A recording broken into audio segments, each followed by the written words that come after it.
Noticias de última hora, preste mucha atención. Vamos con lo más reciente del caso del asesinato de Fernando Villavicencio. Cristian Zurita, ex candidato presidencial, revela que habrían ofrecido $200,000 americanos por el sicariato. La fiscalía reveló que un testigo narró el monto ofrecido por los autores intelectuales para que ejecuten el crimen. Fiscalía dice que testigo reveló a autores de la orden de matar a Villavicencio. La fiscalía dio por terminada la instrucción fiscal en la investigación del asesinato del candidato presidencial. La Fiscalía General del Estado anunció este 8 de octubre en sus redes sociales que dio por terminada la correspondiente instrucción fiscal en la investigación del asesinato del candidato presidencial Villavicencio. En un comunicado, la Fiscalía aseguró que, este mismo domingo, se recibió el testimonio anticipado de un testigo del crimen ocurrido el 9 de agosto. Según la misiva de Fiscalía, el testigo reveló los montos ofrecidos a los sicarios contratados para asesinarlo. Además, ese testigo dio los nombres de quienes contrataron a los sicarios. El primero en reaccionar ante esta revelación fue el ex candidato presidencial Cristian Zurita, quien reemplazó a su amigo y colega Villavicencio como candidato. Zurita dijo en su cuenta de X, antes Twitter, que el monto pactado para matar al presidenciable fue de USD 200,000. Además, el testigo habría señalado que el responsable es el gobierno de Correa, en alusión al expresidente Rafael Correa. El expresidente Correa también reaccionó al anuncio de la Fiscalía. También en X, restó veracidad a estas afirmaciones, que salen a 5 días de la segunda vuelta. Cualquier cosa con tal de impedir nuestra victoria, escribió Correa. Expresidente ecuatoriano Rafael Correa rechazó de manera contundente esta acusación de parte de este testigo y señala que es con la intención de que su partido pierda en las próximas elecciones presidenciales. Todo esto ocurre al final de una semana en que 7 implicados como sicarios del crimen de Villavicencio murieron asesinados. Los 7, de nacionalidad colombiana, fallecieron mientras estaban presos, 6 en Guayaquil y 1 en Quito. Esos crímenes obligaron al gobierno de Guillermo Lasso a ordenar una reorganización de la fuerza policial que incluyó cambios en la cúpula de la Policía Nacional y de la administración de las cárceles. Con esa última declaración de la Fiscalía se da por concluida la instrucción fiscal del asesinato del excandidato Fernando Villavicencio. Tras este anuncio de la Fiscalía, el periodista Cristian Zurita escribió en la red X que el testimonio del testigo protegido ya está en el proceso. En un testimonio anticipado, durante la mañana y tarde de este domingo, un testigo señaló a quienes habrían dado la orden de matar a Fernando Villavicencio.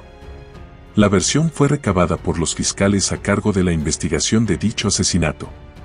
En testimonio anticipado, testigo señaló a quienes habrían ordenado matar a Fernando Villavicencio y dio detalles de pagos, según la Fiscalía. El testigo dio su declaración en la Cámara de Gesell del Complejo Judicial Norte de Pichincha en la mañana y tarde de este domingo, 8 de octubre. Información sobre quién habría dado la orden de matar al excandidato presidencial de la Alianza Gente Buena Construye, Fernando Villavicencio, así como detalles de la logística que se armó y los montos pagados para cometer dicho crimen son algunos datos que dio el testigo que entre la mañana y tarde de este domingo, 8 de octubre del 2023, rindió su testimonio anticipado en las instalaciones del Complejo Judicial Norte de Pichincha, en la capital. En un comunicado de prensa colgado en su red social X, antes Twitter, la Fiscalía General indicó: es importante señalar que durante la mañana y tarde de hoy se receptó el testimonio anticipado de uno de los testigos del hecho quien, bajo juramento, entre otras cosas, narró los preparativos y los montos ofrecidos por los autores materiales. Además, señaló a los que habrían dado la orden para cometer el crimen. Villavicencio fue asesinado el pasado 9 de agosto, a la salida de un mitin político que se realizó en un colegio de la capital. El testimonio anticipado del citado testigo fue una de las últimas diligencias solicitadas por la fiscal del caso al cierre de la instrucción fiscal, el sábado, 7 de octubre, y que duró 60 días.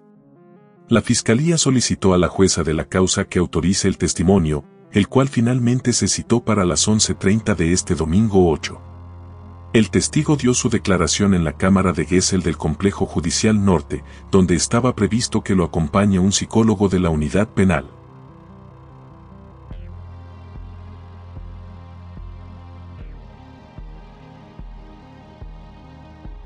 Contamos que la Fiscalía General del Estado anunció anoche en sus redes sociales que dio por terminada la correspondiente instrucción fiscal en la investigación del asesinato del candidato presidencial Fernando Villavicencio.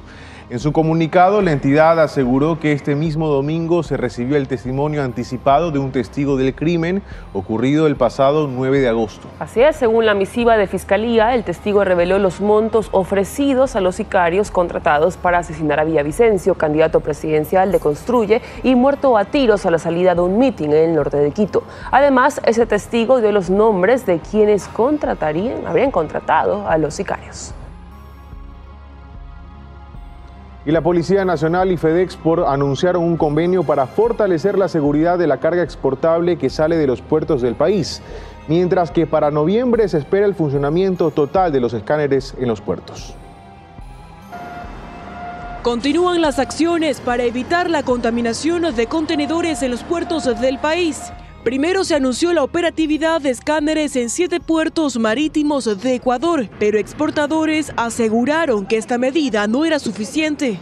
En consecuencia, el miércoles se anunció la firma de un convenio de cooperación por la seguridad de las exportaciones entre la Policía y la Federación Ecuatoriana de Exportadores. Acuerdo que tiene como objetivo aumentar la seguridad desde las plantas productoras hasta las navieras. Mientras más filtros, mientras más obstáculos, mientras más candados pongamos nosotros al crimen organizado, pues nuestras exportaciones y nuestro país seguirá ganando credibilidad. ¿Cuánto significa en golpe a la economía ilegal? Cerca de 19.000 millones de dólares en mercados americanos y cerca de 34.000 millones de dólares en mercados europeos. Desde la Dirección Nacional de Investigación Antidroga se añade que también se trabaja en sistemas de transmisión masiva de datos en cada puerto. Y los mismos que van a ser dirigidos a nuestro centro de análisis de perfilamiento de contenedores. Mientras tanto, se tiene previsto que para el 15 de noviembre empiecen a funcionar en su totalidad los escáneres en puertos del país. Es decir, un año después de la fecha inicial dispuesta mediante decreto en noviembre del 2021 y quedaba 12 meses para su cumplimiento. Que el cambio de comandante de policía viene en un momento crítico para el Ecuador, es lo que afirmó el presidente de la República, Guillermo Lasso, tras la muerte de 7 reos sospechosos por el asesinato del candidato presidencial, Fernando Villavicencio. Un momento crítico caracterizado por, primero, la agresión, la acción violenta de los grupos delincuenciales organizados, que comenzó en septiembre del 2021 en mi gobierno y que no ha parado. Así, sin prensa y con la presencia únicamente de las principales autoridades de seguridad, Lasso nombró a César Zapata como flamante comandante de la policía, quien dijo estar al tanto de los desafíos que de ahora en adelante tendrá. Téngalo por seguro que, así como lo hizo mis antecesores, seguiré siendo fuerte contra la lucha del crimen organizado. Tenemos experiencia, estaba de director general de operaciones anteriormente y conozco la problemática y continuaré con esa misma línea.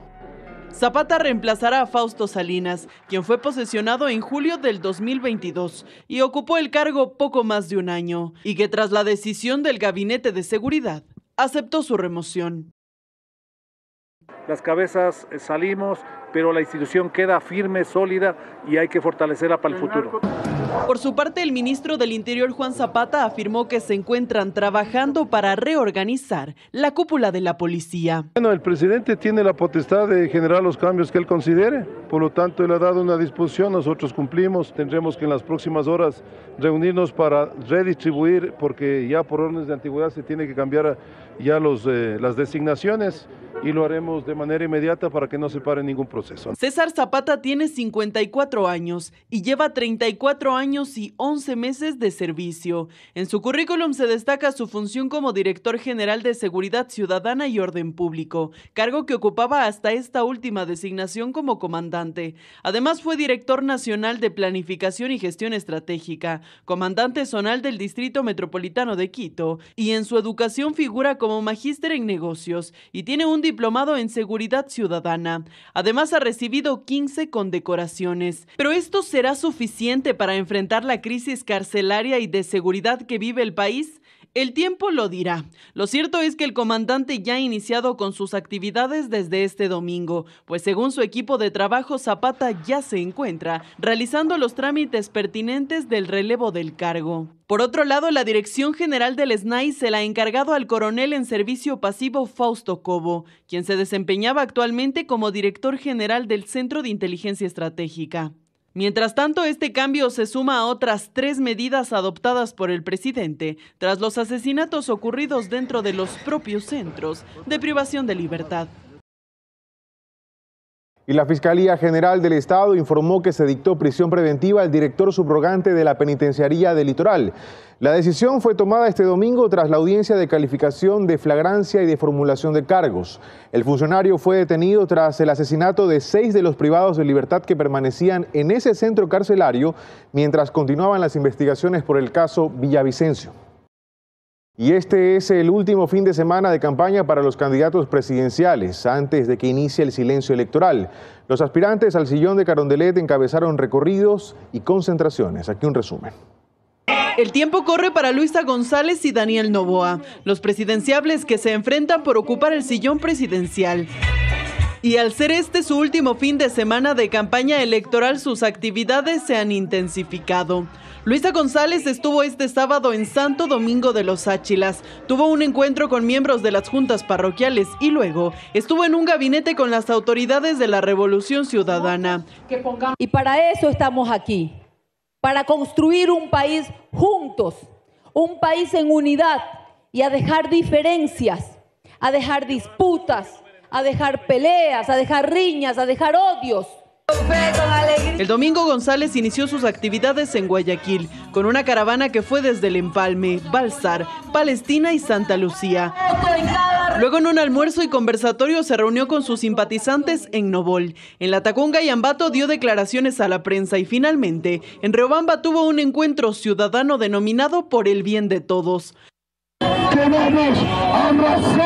Por su parte, Daniel Noboa estuvo este sábado en Guayaquil, donde participó en la Convención Nacional del Sector Productivo Agropecuario del Ecuador y luego estuvo en el conversatorio con la Unión de Trabajadores de la Educación. Finalmente mantuvo un encuentro ciudadano en El Triunfo y realizó una caravana en el Cantón Milagro. Nosotros no hemos venido acá para darle impunidad a la gente que se robó miles de millones de dólares. Este domingo Noboa inició sus actividades en El Naranjal, donde estuvo en un encuentro con la ciudadanía. En Quevedo realizó una caravana denominada Por un Nuevo Ecuador. Además realizó un bingo en el Guasmo Sur y cerró sus actividades en la provincia de Guayas con una caravana que recorrió el Distrito 1. Estas actividades se realizan en el marco de sus últimos días de campaña, pues desde el 12 de octubre inicia el silencio electoral, que durará hasta el día de las elecciones, el 15 de octubre.